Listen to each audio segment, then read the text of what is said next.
दिल्ली में भयानक प्रदूषण को लेकर जो आपात बैठक बुलाई गई थी वो खत्म हो गई है।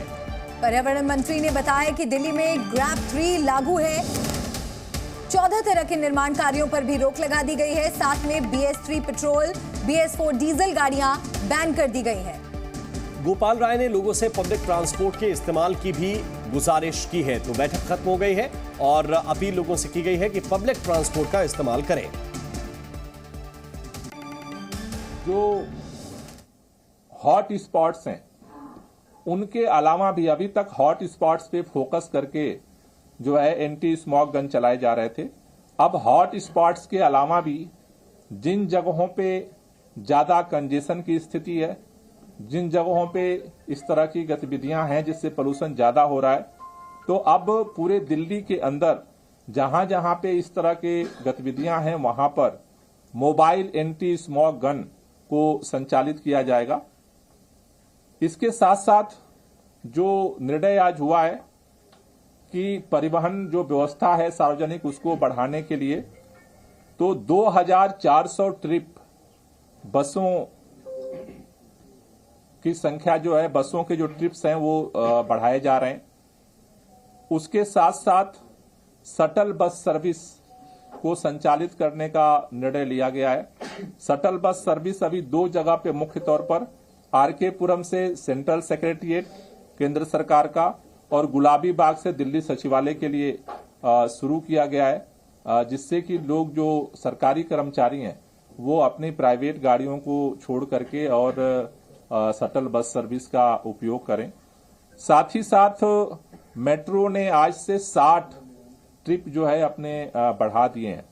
मैं दिल्ली के लोगों से अपील करना चाहता हूं, अभी मेट्रो के अधिकारियों के साथ हमारी बातचीत हुई, उनका कहना है कि हमने ट्रिप तो बढ़ा दिया है लेकिन अभी राइडरशिप नहीं बढ़ रही है।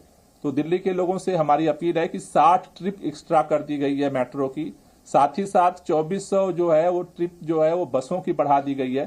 तो आप सबसे निवेदन है कि आप जहां जरूरी ना हो तो आप पब्लिक ट्रांसपोर्ट का उपयोग करें, जिससे कि जो व्हीकल पोल्यूशन है उसमें कंट्रोल करने में आपका सहयोग हो सके। उसी तरह से जो कंस्ट्रक्शन पे जो बैन लगा है उसमें कुछ गतिविधियों को जो है उनको छूट दी गई है।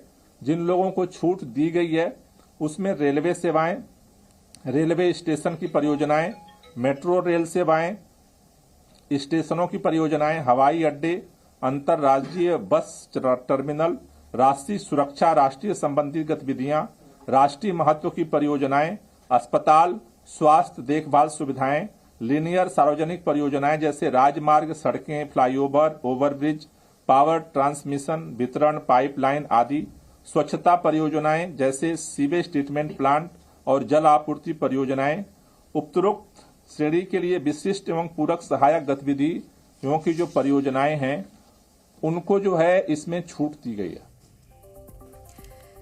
तो आप देखिए इस वक्त दिल्ली में स्थिति बेहद खराब है और प्रदूषण का स्तर लगातार खराब होता जा रहा है। AQI 500 के पार पहुंच गया है और इस दम घोटू हवा में दिल्ली वासी सांस लेने को मजबूर हैं। दिल्ली में वायु प्रदूषण इस वक्त अपने चरम पर नजर आ रहा है। दिल्ली का औसत AQI 471 और दिल्ली में सियासी प्रदूषण भी नजर आ रहा है। 2 तस्वीरें हम आपको दिखा रहे हैं। दिल्ली NCR में प्रदूषण से बीमार, दिल्ली का औसत AQI 471 और दिल्ली में सियासी प्रदूषण भी, बीजेपी का आम आदमी पार्टी पर प्रदूषण के मामले पर हमला।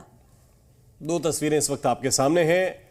जाहिर बात है कि इसमें संयुक्त रूप से जिम्मेदारी उठानी पड़ेगी, केंद्र हो, राज्य सरकार हो, लेकिन आपसी तोहमतों में, आपसी आरोप प्रत्यारोप में दम घुट रहा है दिल्ली के लोगों का।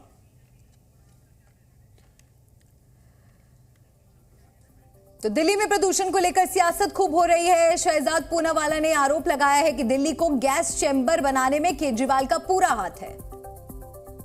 आज ऐसी मजबूरी हो चुकी है दिल्ली वासियों की कि वो एक गैस चैम्बर में रह रहे हैं और इस गैस चैम्बर को बनाने में अरविंद केजरीवाल जी की सरकार पूर्ण तरीके से जिम्मेदार है। हर जगह पर आप देखें AQI 500, 600, कई जगहों पर 700 के पार हो चुका है। अरविंद केजरीवाल ने कहा था कि पंजाब की पराली मुख्य रूप से जिम्मेदार है। हालांकि हम ये नहीं मानते थे, पंजाब की पराली को उन्होंने दोष दी। अब आम आदमी पार्टी की सरकार पंजाब में बनी है, वहां पर 750% पराली जलाने की घटनाएं बढ़ चुकी है। ये रिपोर्ट सामने आ चुकी है। दिल्ली में कहा गया कि कंस्ट्रक्शन के डस्ट से निपटने के लिए, कंस्ट्रक्शन के पोल्यूशन से निपटने के लिए, व्हीकुलर पोल्यूशन से निपटने के लिए अलग अलग कदम उठाएंगे। व्हीकल पोल्यूशन के लिए ज़रूरी था कि बसेस लाई जाए। कितनी बसेस खरीदी है दिल्ली सरकार ने? 11,000 बसेस खरीदने वाले थे। तो आज जो दिल्ली वासियों को सहना पड़ रहा है, मतलब कि गैस चेंबर में रहना पड़ रहा है, वो सीधे रूप से अरविंद केजरीवाल जी और उनकी सरकार की नाकामी की। जितने हालात नोएडा, ग्रेटर नोएडा में ख़राब हैं, गुड़गांव में ख़राब हैं, फरीदाबाद में ख़राब हैं, उतने तो दिल्ली में भी नहीं है। वहाँ तो योगी जी की भारतीय जनता पार्टी की सरकार है नोएडा, ग्रेटर नोएडा में। हरियाणा, फरीदाबाद, गुड़गांव के अंदर खट्टर साहब की भारतीय जनता पार्टी की सरकार है। तो ये बार बार दिल्ली वालों को बदनाम करना जो है वो ठीक नहीं है। जितनी गाड़ियां दिल्ली वाले चलाते हैं, उससे ज़्यादा गाड़ियां गुड़गांव के अंदर और ग्रेटर नोएडा के अंदर लोग चलाते हैं। ये बात सब समझते हैं। दिल्ली इकलौता ऐसा राज्य है जिसके अंदर पिछले कई सालों से डीजल जनरेटर बैन है, आप सब देख सकते हैं। और नोएडा में, ग्रेटर नोएडा में चले जाइए, गुड़गांव में चले जाइए, सब जगह ज़्यादातर बिजली जो है जनरेटरों से आती है और डीजल जनरेटर से आती है। दिल्ली के अंदर ईंट के भट्टे बैन है, पॉल्यूटिंग इंडस्ट्री बैन है, हमारे थर्मल पावर प्लांट वर्षों से बैन है। और जो आसपास के राज्य हैं, क्या उन्होंने थर्मल पावर प्लांट बैन किए? नहीं किए। हरियाणा में चल रहे हैं, उत्तर प्रदेश में चल रहे हैं, पॉल्यूटिंग इंडस्ट्री दोनों में चल रही है। दिल्ली में सीएनजी बसें हैं और अब इलेक्ट्रिक बसें आ गई हैं। क्या यूपी ने इलेक्ट्रिक बसें ले आए? क्या हरियाणा इलेक्ट्रिक बस ले आया? लाया। तो ये बार बार ये कहना कि दिल्ली वाले जो है ज़्यादा पोल्यूशन करते हैं, ये गलत है। इसको बदलना चाहिए। और अगर सब राज्य और केंद्र सरकार मिलके काम करेगी तो ही आप इस सोल्यूशन को कर सकते हैं। वरना आप ये कहें कि साहब दिल्ली में अरविंद केजरीवाल की वजह से पूरे उत्तर भारत में प्रदूषण फैल रहा है, ये तो एक मजाक की बात है। Zee News.